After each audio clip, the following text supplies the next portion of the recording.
प्रणाम। मैं प्रवीण पांडे और आप देखना शुरू कर चुके हैं पंडित जी। हमारा आज का वीडियो आपके प्रश्नों को लेकर है।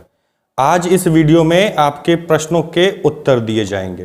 तो चलिए बिना विलंब किए शुरू करते हैं आज का वीडियो और जानते हैं आपके प्रश्नों के उत्तर को। अंजू जी की तरफ से प्रश्न किया गया है।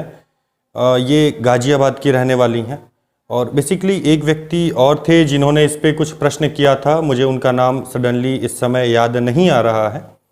उन्होंने ये प्रश्न किया था कि घर में हमारी मतलब हमें सिद्धि उद्धि से कोई लेना देना नहीं है, हमें बस नावाण मंत्र जप करना है, तो हमें कैसे जप करना चाहिए। देखिए अंजू जी, सिंपल सी विधि है इसकी। अगर आप घर में नावाण मंत्र का जप करना चाहती हैं तो देखिए कुछ चीज़ें हैं जो मैं पहले भी आप लोगों को बताते रहा हूं कि कोई भी पूजन करिए संकल्प के साथ में करिए। इसी तरह से इसमें भी संकल्प लिया जाएगा। कैसे लिया जाएगा और क्या विधि होगी देखिए।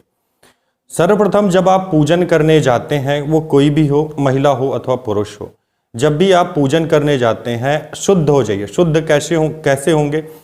ओम केशवाय नमः, माधवाय नमः, ओम नारायणाय नमः, ओम गोविंदाय नमः इति हस्त प्रक्षालयम। ये कैसे करेंगे?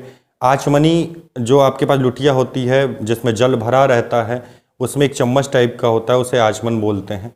तो उससे एक आचमन जल आप अपने हाथ पे रखिए और इस तरह से अंगूठे को और पहली उंगली को आपस में, इनके टॉप को आपस में मिलाइए और एक आचमन जल डालने के बाद बोलिए ओम केशवाय नमः, पी जाइए उसे। दोबारा डालिए, फिर बोलिए ओम माधवाय नमः, पी जाइए। ओम नारायणाय नमः तीसरी बार में उसे भी पी जाइए। चौथी बार में आपको अपने अंगूठे से अपने होठों को 2 बार पोंछना होगा। पोंछ के ओम गोविंदाय नमः इति हस्त प्रक्षालयम। अगर इति हस्त प्रक्षालयम नहीं बोल पा रहे हैं तो कोई दिक्कत नहीं, ओम गोविंदाय नमः एक आचमन जल हाथ पे डालिए, ओम गोविंदाय नमः बोलते हुए इसको साफ कर लीजिए। ये आपका हो गया शुद्धिकरण, अंतः शुद्धिकरण। अब बाह्य शुद्धिकरण और सामग्री शुद्धिकरण कैसे करेंगे? सामग्री in the sense of that कि आप अगरबत्ती रखे हुए हैं, कपूर रखे हुए हैं, फूल उल कुछ भी, बहुत सारी चीज़ें रखे हुए हैं। आपको अलग अलग मंत्र नहीं आते, आसन शुद्धि के मंत्र नहीं आते, ये और भी चीज़ें नहीं आती, कोई दिक्कत नहीं। तो इसमें आपको करना क्या होगा? शुद्धिकरण मंत्र पढ़ना। कैसे करेंगे? उसका मंत्र है ओम अपवित्र पवित्रो वा सर्वावस्थां गतोऽपि वाह स्मरेत पुंडरीकाक्षं सह बाह्यभ्यंतरः शुचिः। ओम पुंडरीकाक्षं पुनातु बोलते हुए जल छिड़किए अपने ऊपर। दोबारा बोलिए ओम पुंडरीकाक्ष पुनातु। फिर जल आचमनी में लीजिए, सामग्री के ऊपर छिड़क दीजिए ओम पुंडरीकाक्ष पुनातु। तीसरी बार जब आप ये बोलेंगे जल लीजिए और अपने आसन पे छिड़क लीजिए। ये सामग्री और आपके शरीर का शुद्धिकरण हो गया। अगर आप ये भी मंत्र नहीं बोल पा रहे हैं तो ओम पवित्रम 3 बार, एक बार ओम पवित्रम बोलकर अपने ऊपर जल छिड़क ले, दूसरी बार सामग्री पर छिड़क दें, तीसरी बार अपने आसन पर छिड़क लें। तो इस तरह से आप पवित्रीकरण कर लेते हैं। अब आपको जप करना है, जाप करना है माला से, तो आपको देखिए कुछ चीजें हैं, कुछ नियम है जो फॉलो करने पड़ते हैं। उसमें आपको कर न्यास कर लेना चाहिए। भाई मैं कहूंगा कर लेना चाहिए। कर न्यास कैसे करेंगे चलिए देखते हैं। ओम अंगुष्ठाभ्याम नमः। पहली उंगली को पोर पे रखिए और ऊपर सरकाते ओम अंगुष्ठाभ्याम नमः। ओम तर्जनीभ्याम नमः। अब अंगूठे को उंगलियों के पोर पे रखना है। जैसे मैंने बोला ओम तर्जनीभ्याम नमः, यहाँ पे रखिए ओम तर्जनीभ्याम नमः। ओम मध्यमाभ्याम नमः। ओम अनामिकाभ्याम नमः। ओम कनिष्ठिकाभ्याम नमः। अब ओम कर, दोनों हथेलियों को आपस में रगड़िए। तल, सीधे हाथ की हथेली के पृष्ठ भाग को तल पृष्ठाभ्याम नमः। इस तरह से करने पे ये कर न्यास आपका हो जाता है। कर न्यास करने के बाद आप जप कर सकते हैं। लेकिन अब मैं पूरे पूजा की विधि आपको बता दे रहा हूं किस तरह से आपको करना चाहिए। देखिए सर्वप्रथम शुद्धिकरण कर लीजिए, शुद्धिकरण के बाद आप कर न्यास कर लीजिए। यहां तक आपको समझ में आ गया। अब इसके बाद आपको भगवान को जो अगरबत्ती जलानी है अगरबत्ती जलाइए, जो पाठ करने हैं वो पाठ करिए। परंतु इसके पहले आप एक आचमनी जल अपने सीधे हाथ में लीजिए, अपना नाम बोलिए जैसे मैं अगर संकल्प लेता हूँ, मैं प्रवीण पांडे अपने पिता का नाम, अपने गोत्र का नाम, भारतवर्ष का निवासी बोलकर माँ, हे भवानी, हे शिव शंकर, जितने देवी देवता हैं सबका नाम लेते हुए मैं आपकी कृपा प्राप्ति हेतु, अपने परिवार के कल्याण हेतु पूजा कर रहा हूँ।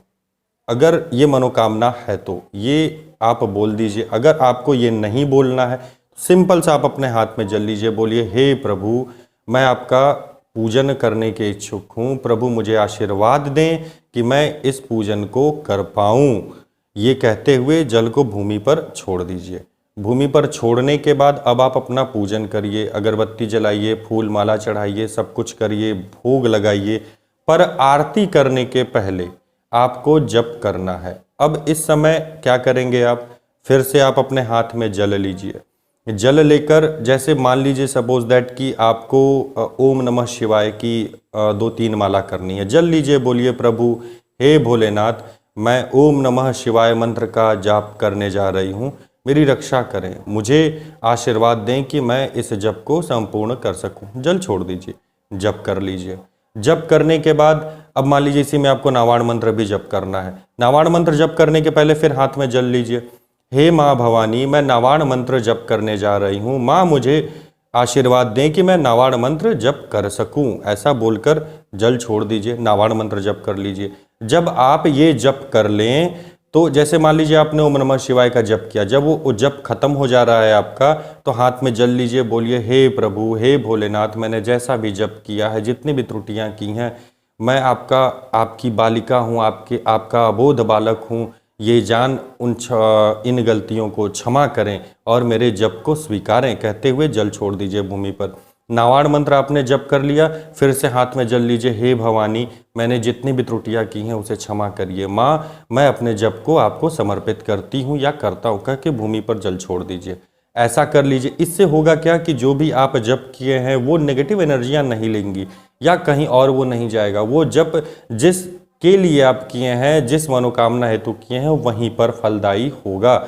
मतलब एक ट्रेन को सीधा रास्ता मिल जाएगा।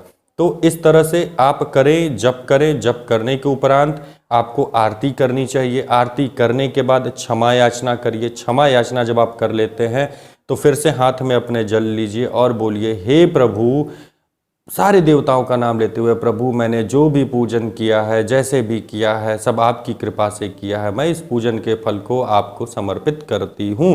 भले ही आपने 10 देवताओं के नाम लिए हैं, वो एक ही, आप अलग अलग नामों से जानते हैं। वो देवता एक ही हैं, देवी देवता एक ही होते हैं, एक ही स्वरूप होता है, नाम अलग अलग होते हैं, गुण अलग अलग होते हैं। तो ऐसा करिए आप। जल जब छोड़ देंगे तो उस जल को अपनी अनामिका उंगली से, मतलब इस उंगली से भूमि पर टच करके अपने माथे पर लगा लीजिए। खड़े होइए अपने आसन पे, 3 बार प्रदक्षिणा कर लें, मतलब 3 बार एंटी क्लॉकवाइज घूम लें। घूमने के बाद माँ को प्रणाम करें, भगवान को प्रणाम करें, भोग उठाएं और अपने परिवार में वितरित करें। इस तरह से आपको जप रोज करना चाहिए। कोई भी ये नहीं, इस चक्करों में मत पड़िए कि अगर आपको घर में जप करना है, कोई कह दे कि गुरु दीक्षा लिए बिना नहीं कर सकते। नहीं, कुछ नहीं, आपको नॉर्मल करना, लेकिन कुछ विधियां होती हैं जो फॉलो करना पड़ता है। अब आप कोई कॉमन सी ही दवा मार्केट से लेके आ रहे हैं, ठीक है, उसमें आपने डॉक्टर की फीस नहीं दी, डॉक्टर के पास नहीं गए, डॉक्टर से चेकअप नहीं कराया। कुछ ऐसी दवाएं होती हैं जो सिम्टम्स के आधार पर ली जा सकती, परंतु पानी से ले सकते हैं, भोजन करने के बाद ही लेने, कुछ नियम होते हैं उनके। तो इसी तरह से यहाँ भी कुछ नियम होते हैं। आपकी मर्जी, आप इन नियमों को माने या न माने। मानेंगे तो उत्तम है, अति उत्तम है, नहीं मानेंगे तो उत्तम है। सब श्रद्धा भाव का खेल है। आज के लिए इतना ही, मिलेंगे फिर अगली वीडियो में, तब तक के लिए प्रणाम।